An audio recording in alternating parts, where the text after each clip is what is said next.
Hello बच्चों, let's read the given question. Energy releasing process in which substrate is oxidized without an external electron acceptor is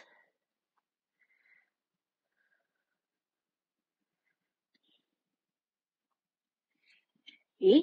Aerobic respiration, B. fermentation, C. photorespiration, D. glycolysis. So हमें ये पूछा गया है कि energy releasing process जिसमें energy release होती है जहां substrate is oxidized without an external electron acceptor is. So हमारा यहाँ की कॉन्सेप्ट है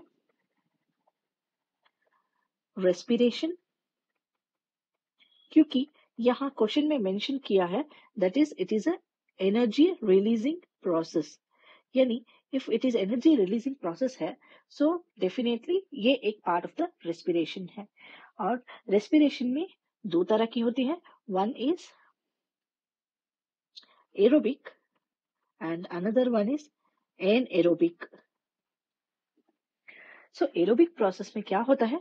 Aerobic process where the respiration takes place in the presence of oxygen, where the respiration takes place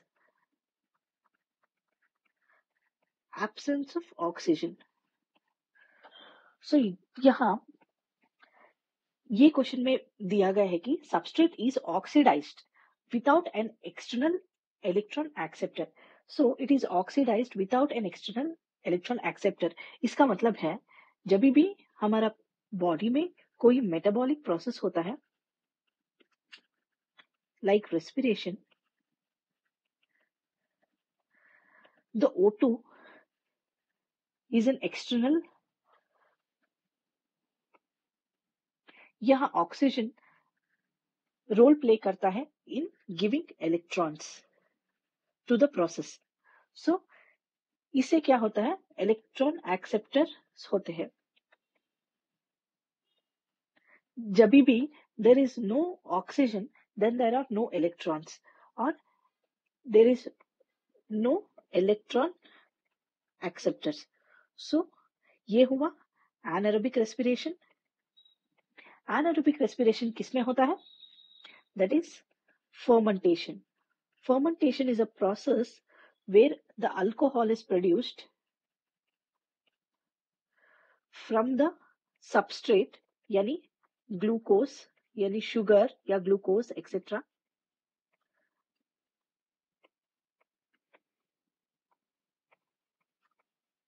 जहां ये फर्मेंटेशन प्रोसेस वर्क करता है bye anaerobic respiration, जहां O2 नहीं होता है, यानी oxidised without an external electron acceptor. So the right option here is B, fermentation.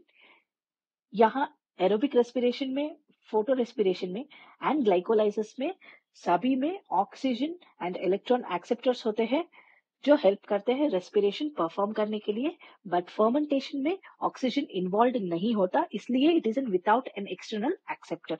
Hope you understood well. Best of luck.